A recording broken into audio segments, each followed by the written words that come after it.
Okay, welcome to the GIOA conference call. And today on the call, we're going to be focusing on repo. And repo is seemingly very simple, but it gets complex quickly. And I've got to tell you, we get more questions about repo than any other topic in bond school. And I think it has to do with the not clearly understanding the terms that we use, and also that we use the terminology differently depending on what side of the market we're on. So I'm very excited that we have Jeff Kidwell with us. He's going to be speaking at next month's GIOA conference, and he is a industry veteran that speaks around the country on the topic. So we're thrilled to have him with us today. His full bio is available in the announcement section, and I'll also get it out to everybody after the call because we're going to also be providing a recap of the call so we can give you some crib notes if you weren't able to make it. So, Jeff, why I've asked you to talk about the repo environment a little bit, but I'm just going to pass it over to you and have you share with us what it is that we need to know. Then we can open it up for questions, and I might have a couple of questions here and there myself as we continue. As Susan mentioned, I'm 31-year veteran in the repo industry. I ran the repo division for Morgan Stanley for 22 years, and also for Cantor Fitzgerald for 4 years. And now I run the direct repo program for AVM, another registered broker-dealer down in Florida. So I'm very fortunate not to be in the inclement weather at the moment. I actually am one of the people who pioneered tri-party repo in the early 1980s, so I can definitely speak to that. In my recent panel at a conference a week ago for the beneficial owners actually included members of the Federal Reserve. So I'm very up to speed on what Susan McLaughlin and the rest of the Federal Reserve is looking at in tri-party repo reform. But that's just one of the many regulatory things that have come down the pipe for all of repo and securities lending over the last 5 years since the financial crisis. It seems like there are a myriad different regulations and proposals that have come from the FSOC, the Federal Reserve, the SEC, the CFTC, Basel, and several other regulators. I personally think it's a coordinated effort to reduce shadow banking in the system. Shadow banking's been estimated to be about $60 trillion worldwide, and it really involves using intermediaries between the cash provider and the collateral provider, and also involves the round-tripping of securities.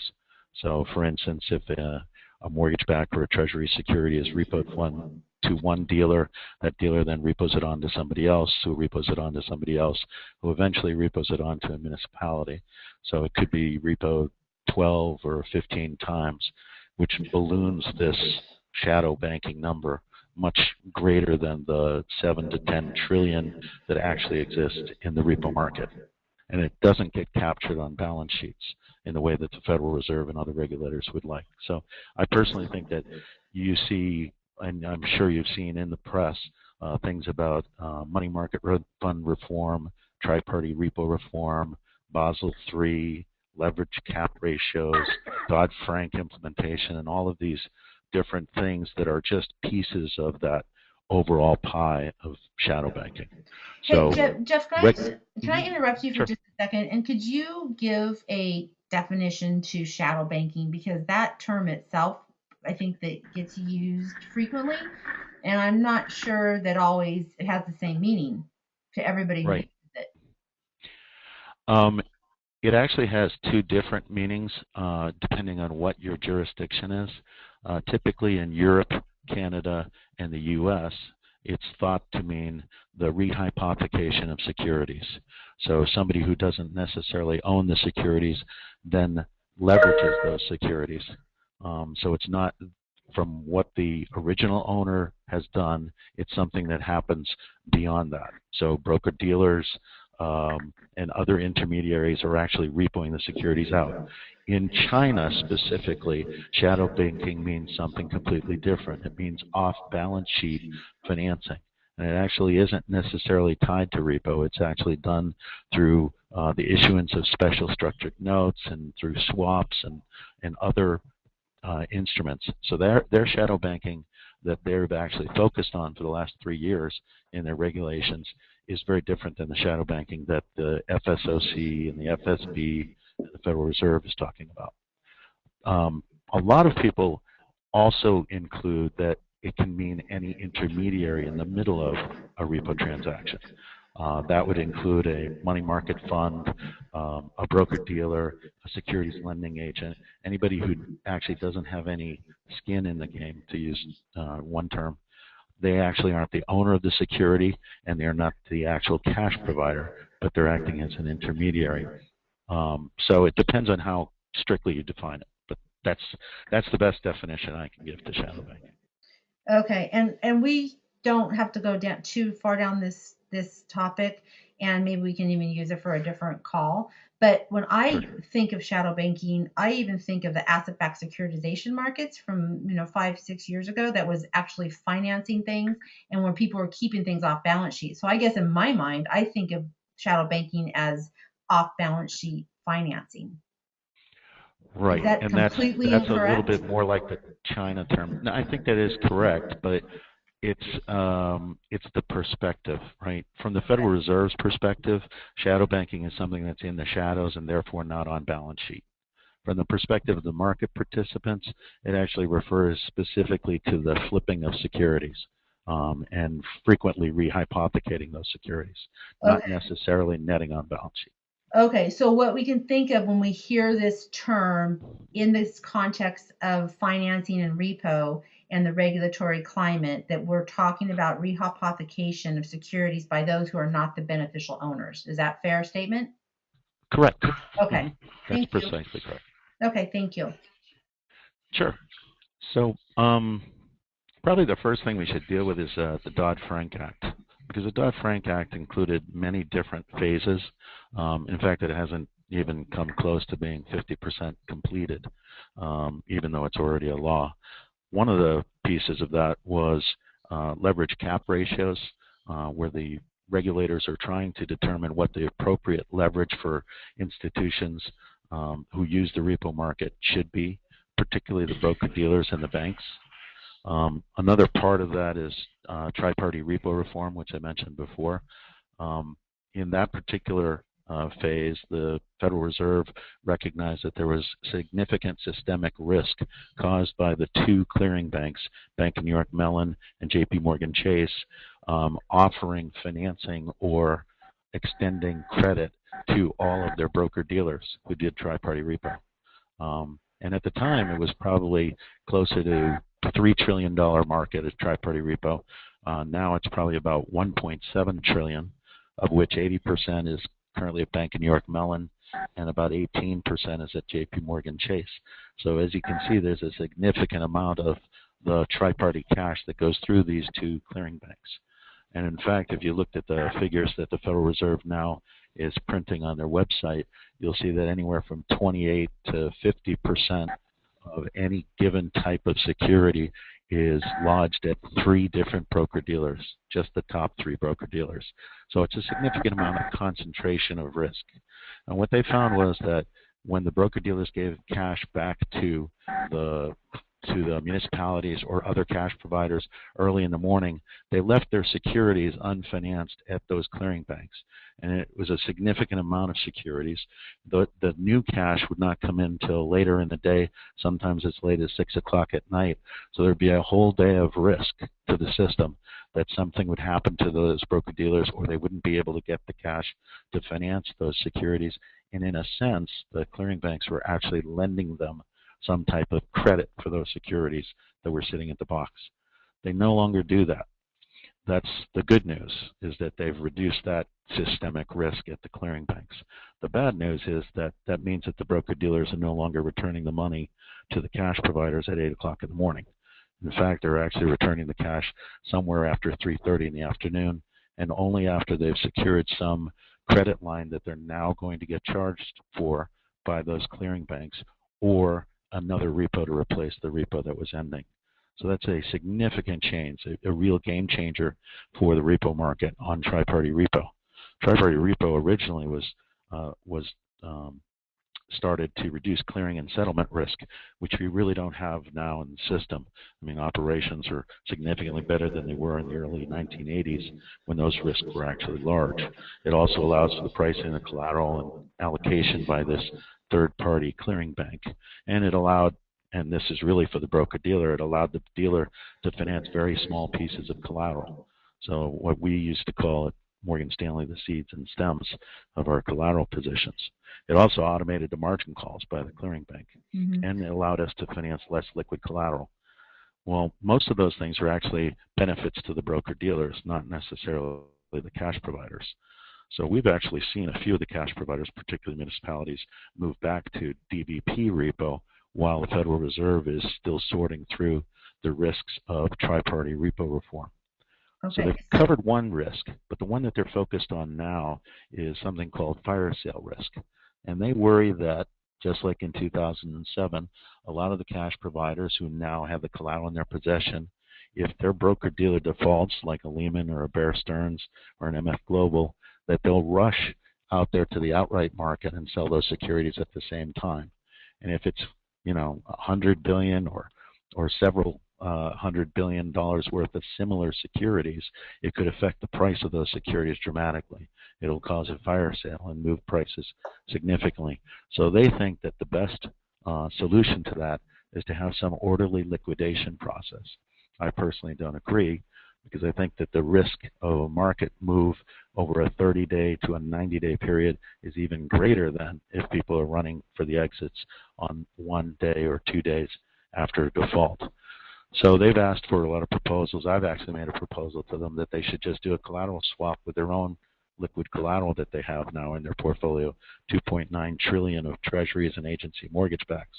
If they're concerned about corporate bonds or asset backs or other RMBS securities being liquidated in a fire sale, then why don't they just swap those securities for some period of time until they feel that the market is more orderly?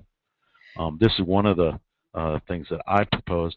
They have other proposals, including changing the matchbook leverage ratios for the investment banks, new capital charges for the larger banks, having universal margin requirements based on the securities, and creating a new facility that isn't the two clearing banks but is something completely separate that would actually have backup liquidity from the Federal Reserve.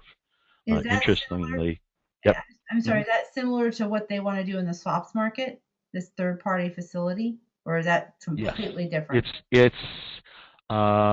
very similar to the CCP that they're doing for the swaps market. Okay. And I also want to just make sure that I understand correctly. And when this fire sale risk you're talking about, and there's all these proposals on the table. And earlier you mentioned we've got Dodd-Frank, which I think is what you're first focusing on, but then we have Basel and CFTC and all these different regulators. Do they all have to agree on one process? No, unfortunately they don't. And in fact, it can vary by jurisdiction. It depends on what the particular topic is. Shadow banking, it looks like they're all getting together, and the FSB and the Federal Reserve and the FSOC are actually sharing a panel. In fact, Susan McLaughlin, who runs the tri-party repo reform for the Federal Reserve, is on that panel. So that looks like it's going to be fairly coordinated. But as we've seen with the leverage cap ratios that they're inflicting on some of the banks, the Basel III and the FSB haven't really gotten together yet on leverage cap ratios. And Dodd-Frank and some of its specific rules seem to be outside the purview of a lot of the international regulators. And some of the regulations are going to be different depending on taxes and laws in different jurisdictions internationally. So it hasn't been as coordinated an activity as one might think, except maybe at the shadow banking level. Okay. All right. Sorry to interrupt. That doesn't sound positive. No, that's okay. And I'm trying to make this as organized as I possibly can for a short call. But there literally is probably 50 pages of different regulations that are affecting the repo market. I'm just trying to pick out the top ones. Right.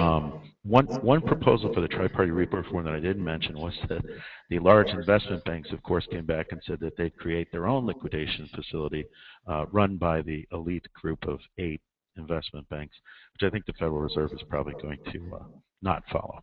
Right. Right. Well, so with I'm sorry. Go ahead. Oh, sorry. So what we've seen is that a lot of people are saying, well, I'd rather have control of the securities until the Federal Reserve gets its hands around, these risks and has solved these risks for the tri-party repo reform. So there has been somewhat of a move back to DVP or bilateral repo, delivery versus payment repo, where the customer actually could deliver the securities back at the end of the trade and get their cash back immediately. They don't have that tri-party custodian, though, pricing the securities and automating the margin calls.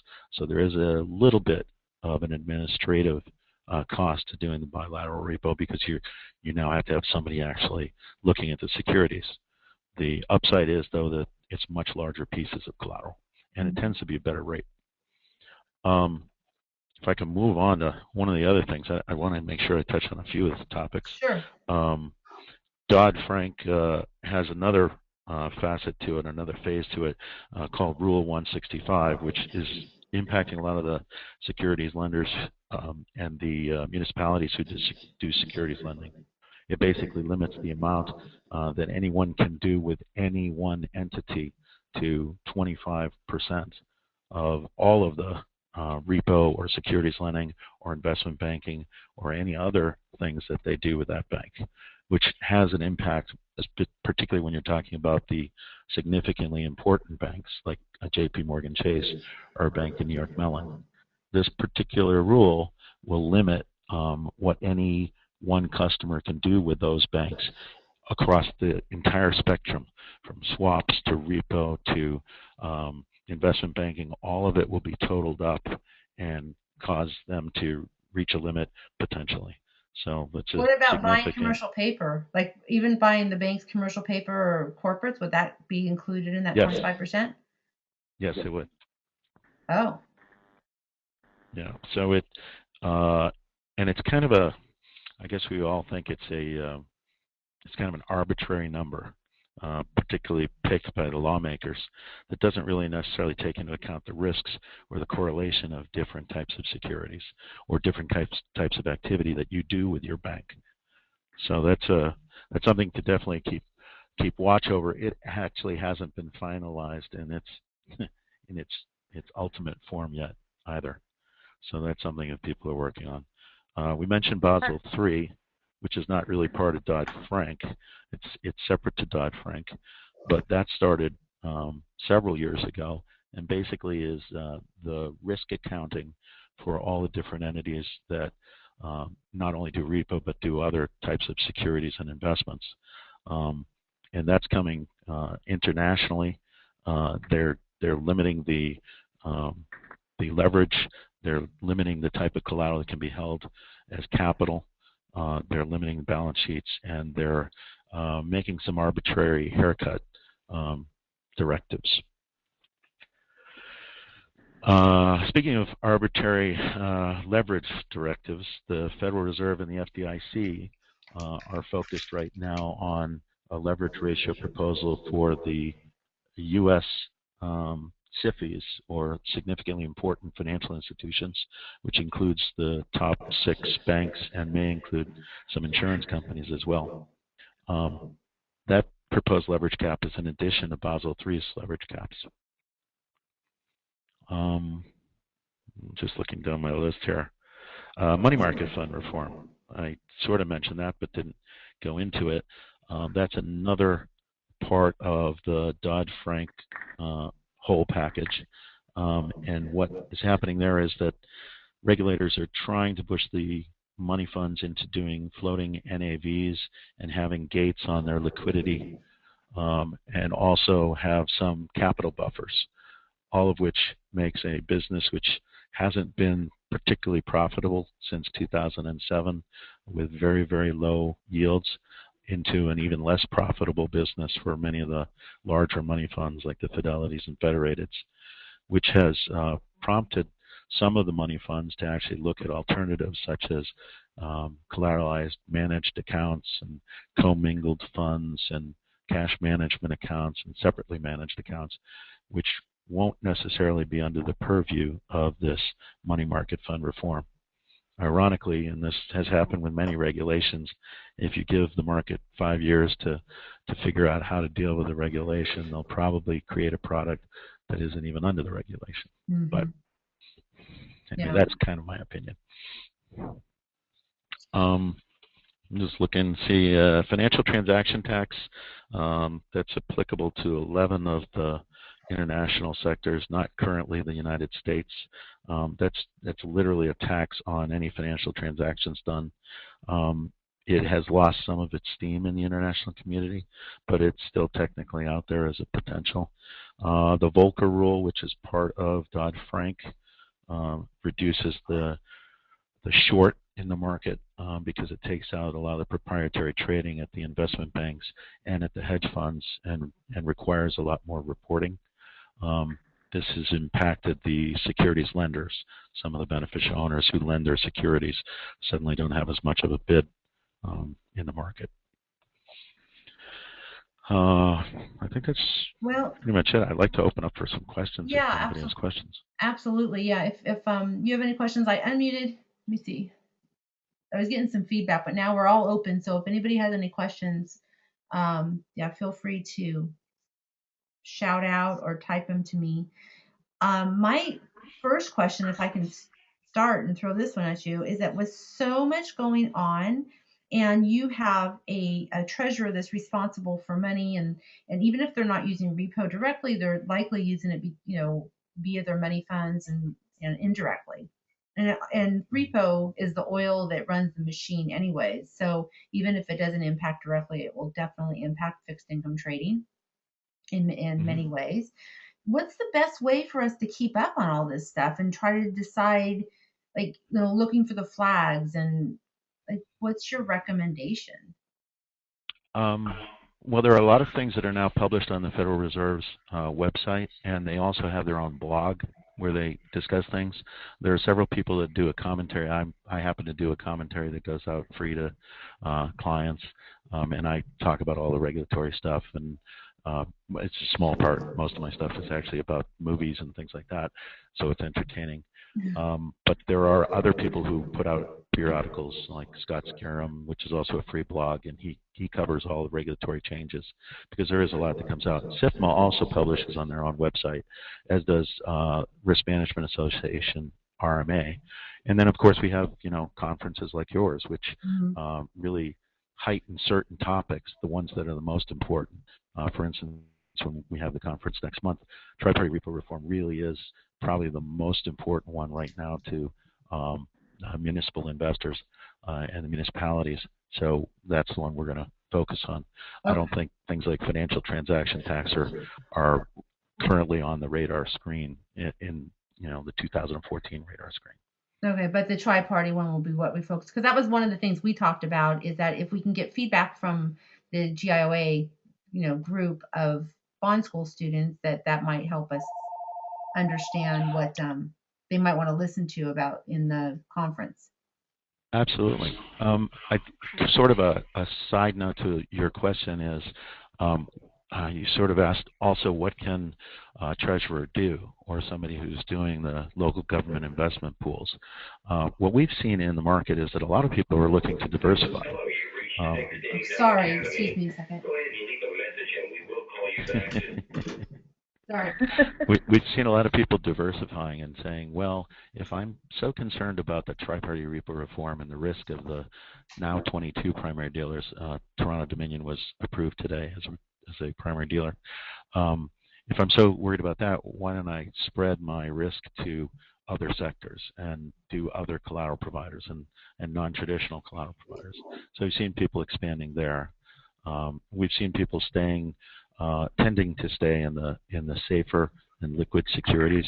Federal Reserve itself says that the U.S. Treasuries and the agency mortgage backs and agency debentures, they're not worried about a fire sale risk on. So those are two things that I've seen customers doing in this environment until they get some definition from the Federal Reserve and some solutions on some of the risks that they see. Well, no, there are no bad questions. Yeah, there are no bad. There are no I'm bad trying to questions. cover topics that are really complicated that I'm trying to sort of touch on without going too deep because I don't want to scare anybody with all the stuff that's out there. It's not that there aren't, Yeah, multitudes of right now lawyers and what people seems to dealing. be on my radar with what I'm discussing with my brokers are the floating rate notes, Hmm. and those seem to be, I don't know if they're, I read some articles on them, and I don't know if it's the new greatest and biggest and greatest thing that they're trying to push, and I'm still trying to get a handle on what's already out there. So I hadn't even thought about repos. Oh, I okay. wouldn't know how to Well, handle I'd it. have two comments on floating rate notes. One, I was a broker dealer for many years, so of course we pushed the things that we needed to push for our firms. Um, Mhm. Second, I would say that in an environment where you think interest rates are rising, you probably want to have something that has a floating rate because you'll be able to take advantage of that rising interest rate rather than buying something that's longer term that the yield won't go up. That, that's That's what one. that's what one of the brokers said to me. He said that is the advantage of having a floating rate note. Is Right. that when you believe yields are rising, you're not tying your money into one thing that in which you're not going to be able to take advantage of a rising rate environment. That's So, correct. You Right. just have to figure out when you think that rate is going to rise. Like, is And it going to well, I'm be going to go consult my 2015? crystal ball, and then I will get back to everyone. yeah, that would be you. You would be the rock star for sure. Did you? This is an aside, but it turns out that Ron Mark is with us, and he was our guest writer, our guest author for that floating rate note piece. Did you see that white paper we did, and we just sent out? No, I have to tell you that I've had major stuff going on in my life right now, and I have not dedicated myself to this bond course like I had thought I would. So I'm looking to just pack it all in and get some of it in before I go to the conference. Okay. And sometimes you just got to step aside and say, I need to put me first. So I'm starting to take that step. Oh, good. Well, good. Well, I can email it. It was a separate piece outside of Bond School. It was a supplement that Mhm. Ron wrote for us because he is a 30-year veteran as well that is consulting and doing writing now.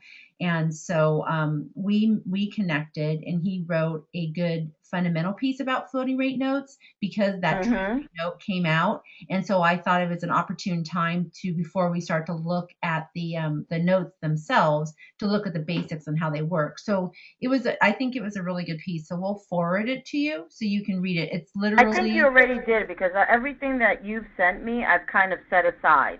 okay. I read the title and I'm like, no, I'm not going to look at it now, and I've set it aside. So I remember something that you said about floating rate, but I don't know if that is to what you're referring. I'm sure it is because we did send it. We sent it out. We put it in Bond School. It's in your homeroom. We linked it Mhm. there, and then also I think we sent it through Mailchimp through email. Okay. But if you don't have it, it should be linked up in your homeroom course. But if it's not, then we'll get it to you. And it's a super quick Okay. read. I'll let you know, but I think Okay. I've gotten it. But And anyway, then on to next one. and then don't worry about this term definition thing because I got to tell you, I already wrote down a few terms that I want to make sure we define. For example, Jeff will use bilateral repo, and I want to know if that's the same as delivery versus payment repo. Yep, Um, it is. is the It's same. it's used by different people at different times, but it's the same. Okay, it's the same thing. Okay, cool. And then most of the repo reform, it sounds to me like it's zeroed in on tri-party versus repo in general. Is that a correct statement? Yes, at the broker dealers, it may be focused on other things like the leverage cap ratios and reducing their balance sheets, but because the Federal Reserve is, in charge of our market, and they are focused on tri-party repo reform, that's been most of the focus of most participants. So that was an excellent overview. I know it's a lot, but we're Thank going you. to kind of pull this together and do a executive summary about it. And I don't want anyone, Anna, or anyone else that might be out there listening in that I can't see, to feel hesitant about asking about the term definition because I think that that's what we need to do. So Great. noted. For sure. So I appreciate everyone's time and Jeff, we look forward to your presentation next month. Thank you. in just a couple of weeks, and we'll by then Anna's going to have lots of questions for you. Yeah. Excellent. I'll do my homework before I go to this conference. Yeah, you know what? You're not the only one. I have so many people that have just, been calling me the last week saying, I'm going to get this all done before the conference, and I'm going to have my certificate ready with my pen to write your name and get your certificate, Anna. So good. I'm glad I'm not alone, I'm glad sometimes.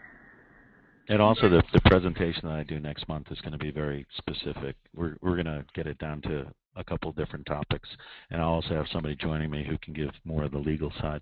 So it won't be as vast as this conversation was. Yeah, no, but I appreciate this. This is just like a 30,000 foot level of the different things we need to be concerned about, and it just keeps us, keeps these things on the radar screen so we understand what people are talking about when we hear the news, et cetera, et cetera. So that's what I was hoping to get out of this. So I appreciate everyone's time. I thank you very much, and we'll have the call up in a couple of days for those of you who weren't able to join us live. Terrific. Okay, thanks Thank you, everyone. everyone.